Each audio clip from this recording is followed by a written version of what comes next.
Antes to ia fatin ceremonia, população Sira leva date, presidente e autoridade administrativa especial ambeno, no primeiro-ministro, quase Metro Atus Lima. Tuir dalan população Sira haklalag, holian, baikenu katak, sanana, mari, ida date. Além dene, lianain Sira halo tuir, lulik rai nabanian.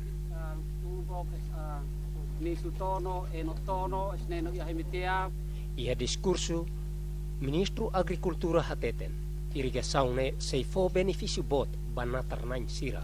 E depois, você disse questão do projeto irrigação tono, na projeto né, é reabilitação do esquema irrigação tono, e beneficiário da área hectare 1.717 hectares.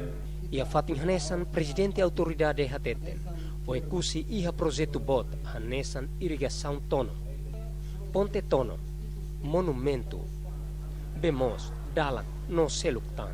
Condições dos produtos e agora, depende de a tua Sira, vai na passagem.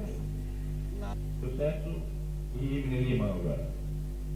Governo, a autoridade, o ekusi, não mata na parte do Nunemos, primeiro-ministro Kairala Sanana Guzmão, husuba população no natarnain Sira atu serviço hamutu. Odi desenvolve raio ekusi.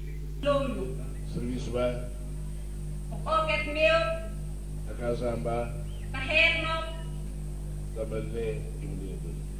Hosi irrigação tono, presidente e autoridade no primeiro-ministro Hakatliu, Balifau. Odi lança a primeira pedra para a construção monumento Lifau. E a cerimônia né?